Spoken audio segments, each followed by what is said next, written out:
gitu. Itu matanya ya. bengkak banget. Matanya bengkak banget sampai buta. Wah, dia sampai buta. Sampai buta matanya. Kena santet itu. Kena santet.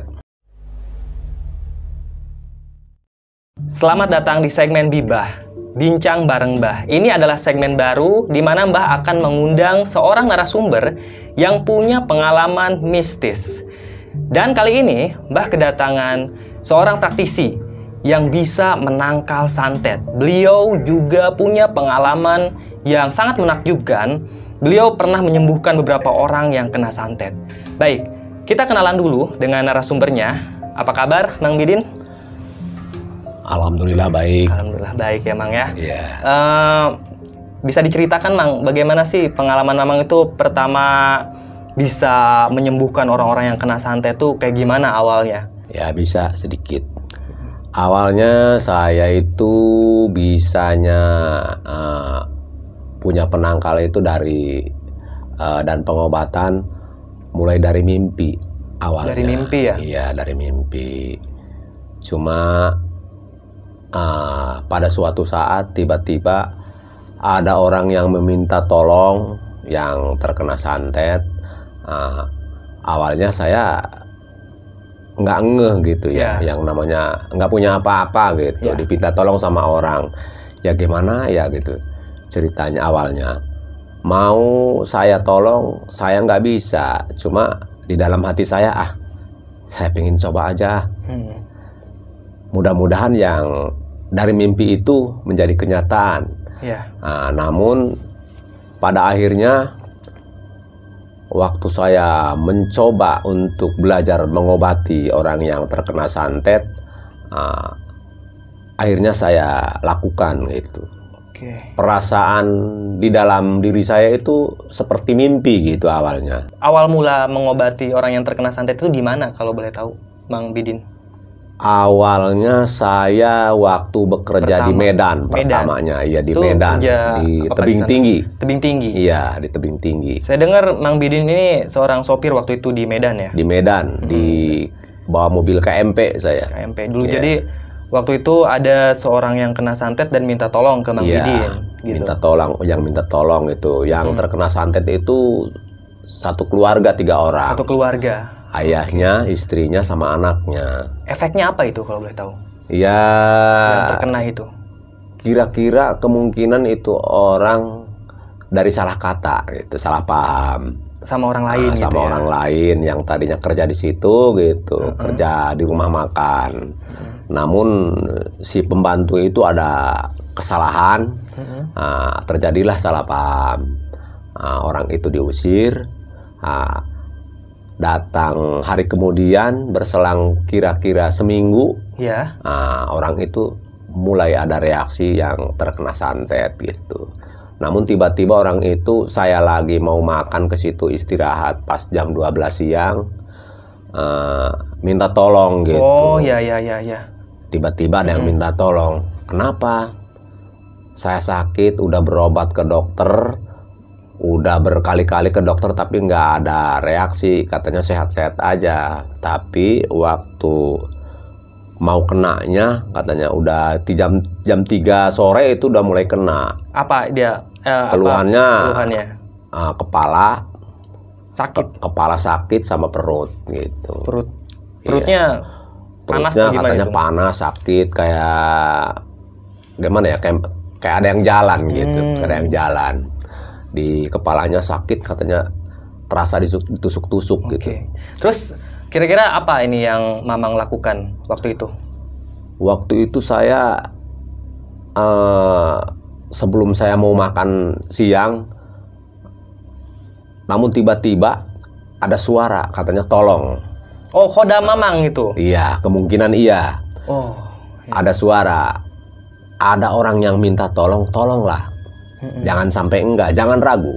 Ada efek gak setelah mengobati orang? Apakah si santet itu berimbas ke diri Mamang atau emang nggak ada efek apa-apa? Itu ada, itu ada, jelas ya? Ada. Begitu saya mengobati orang itu langsung sembuh.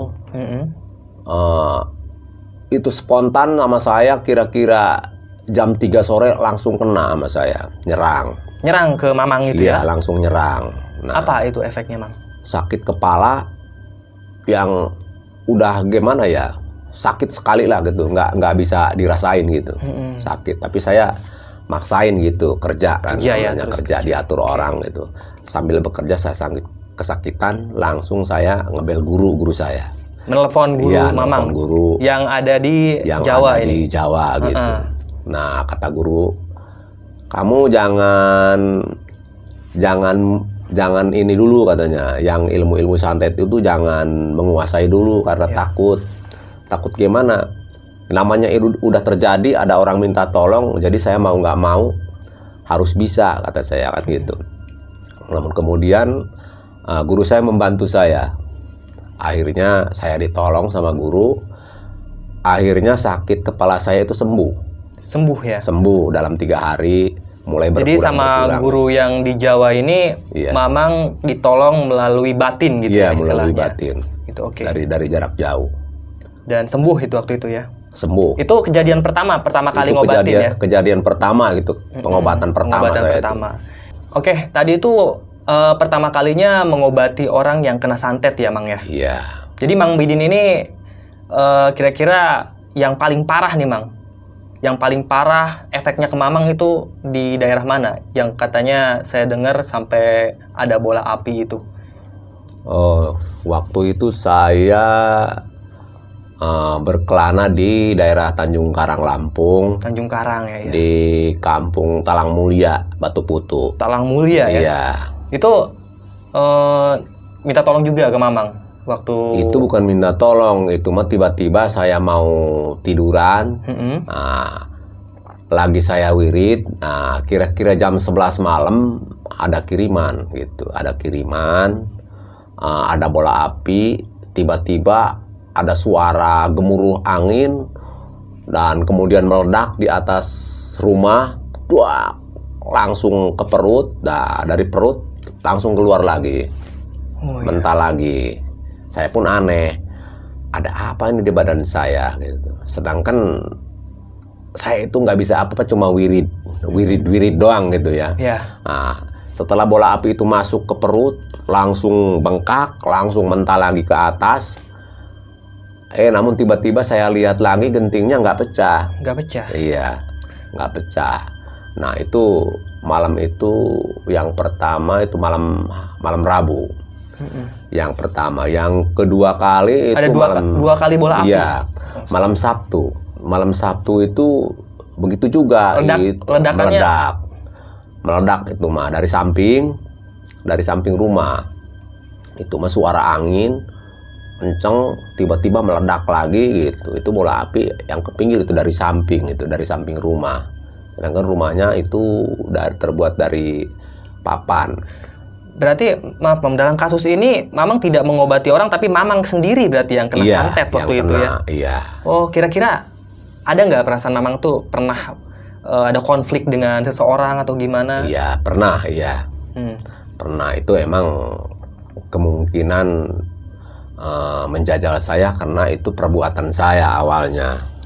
Waktu saya masih muda, itu memang awalnya perjalanan saya gitu ya. Memang kasusnya salah saya, namun tiba-tiba orang itu menyerang secara gaib. Iya, secara gaib.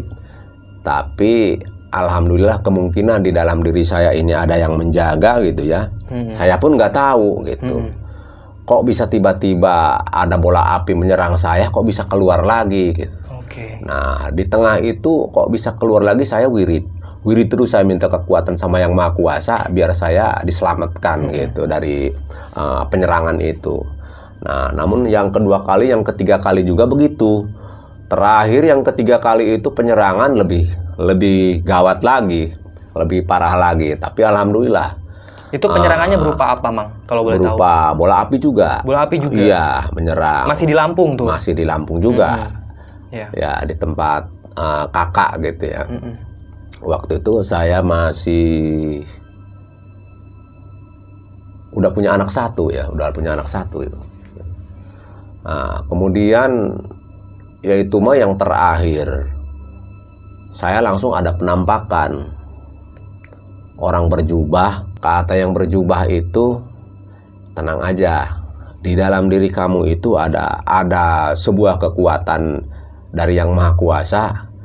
Meskipun kamu nggak tahu apa-apa, wujud kamu itu ada yang menghalangi katanya. Orang-orang gaib. Nah di situ saya bertanya, kok bisa? Dari mana keturunan saya gitu? Sedangkan saya nggak punya apa-apa gitu, belum banyak guru gitu.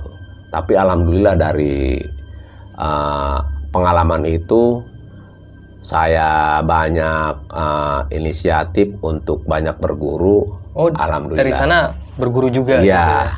Nah disitulah saya mulai belajar gitu ya, belajar bertanya kepada guru agar saya lebih gimana punya pengalaman gitu. Iya. Nah disitulah saya dikasih keselamatan, dikasih petunjuk. Ya, alhamdulillah sampai saya mendapatkan pengalaman kedepannya gitu, bisa belajar mengobati sesama gitu. Ya, kalau boleh tahu mungkin teman-teman dari Sarang Demit penasaran kira-kira berapa orang sih yang sudah Mamang ini obati yang terkena ilmu santet sejauh ini ya? Baru 4 orang. 4 orang ya? Iya. Oke. Tapi semuanya itu serangannya ada ke diri Mamang? Ada. Ada. Bisa ceritain yang lebih parah? Yang sampai emang bikin Mamang tumbang ada nggak kira-kira? Ada. Itu awalnya gimana? Yang kena santetnya di daerah mana kalau boleh tahu? Di daerah Tanah Beureum Cicengal. Waktu itu Mamang kerja juga atau? Itu mah udah pulang kerja dari Medan. Dari Medan. Namun tiba-tiba ada yang minta tolong. Katanya dia selama 6 bulan sakit di kepalanya sampai matanya itu bengkak. Nah disitulah saya mau belajar lagi gitu ya. Wah ini pelajaran saya. Mungkin udah beberapa kali gitu. Itu matanya ya. Bengkak banget. Matanya bengkak banget sampai buta. Wah, sampai buta. Sampai buta matanya. Kena santet itu? Kena santet. Astagfirullah. Kepalanya katanya seakan mau pecah katanya. Matanya emang bengkak gitu ya. Iya. Sampai buta aja. Udah gimana? Udah menjerit-jerit orangnya gitu. Ke dokter juga nggak sembuh. Ke dukun dia udah 8 dukun. Tapi nggak sembuh juga, nggak terasa. Namun kemudian mungkin Yang Maha Kuasa mempunyai firasat lain mungkin ya, datanglah ke saya gitu. Tiba-tiba ada orang datang hari Selasa pagi kira-kira jam 8. Uluk salam dia ke tempat saya pun kaget, ada apa gitu. Orang dari mana? Taunya dari Kebon Cau katanya, dari Cicengal, Tanah Beureum. Ada keperluan apa? Saya mau minta tolong. Tolong apa? Istri saya terkena santet kan. Wah, udah pernah diobatin, udah 8 kali. Makanya saya dengar-dengar katanya Mang Bidin bisa katanya. Saya pun kaget. Kata siapa? Nah, namun tiba-tiba gitu. Saya itu ada dorongan, seolah-olah ada dorongan. Malah saya menetesin air mata, pingin sekali menolong orang itu gitu. Padahal saya nggak kenal gitu sama orang itu ya. Namun saya bikin dari air, kita berdoa. Sama ya medianya, dari air juga ya? Dari air. Kita berdoa itu untuk pengobatan pertama. Namun tiba-tiba saya itu kayak orang yang bisa gitu, kayak orang yang udah pengalaman gitu ya. Begitu saya baca doa, meminta sama Yang Maha Kuasa, meminta kekuatan, meminta mustajab, kita berdoa bareng-bareng sama suaminya. Bikin doa gitu ya, minta penyembuhan sama Yang Maha Kuasa. Alhamdulillah, begitu air itu dikasih minum sama si bapaknya itu, sama suaminya, ada terasa. Nah, udah berselang seminggu, hari Selasa lagi, datang lagi dia. Pingin ketemu katanya sama Mang Abidin, katanya istri saya. Pokoknya saya pingin penyembuhan yang ke-9 kali ini. Baru ini katanya saya total. Ya, dikasih obat itu katanya langsung terasa katanya. Matanya yang buta itu bisa ngelihat lagi apa gimana? Ya kemarin-kemarin sih udah sembuh total, cuma dia kemarin minta izin sama saya mau cuci mata katanya ke dokter, minta izin. Ya saya doain, kita bareng-bareng berdoa sama Yang Maha Kuasa, kita minta keselamatan dan minta disembuhkan gitu sama Yang Maha Kuasa. Karena semuanya itu yang namanya kita makhluk ya, penyakit asalnya kan dari Yang Maha Kuasa gitu. Maka kita minta dikembalikan lagi, diambil sama Yang Maha Kuasa, kita minta sembuh gitu. Baik, mungkin itu saja kisah dari Mang Bidin, seorang praktisi yang bisa menyembuhkan berbagai macam ilmu santet. Sampai jumpa di kisah selanjutnya bersama Bibah, bincang bareng Mbah. Tetap sehat dan salam merinding.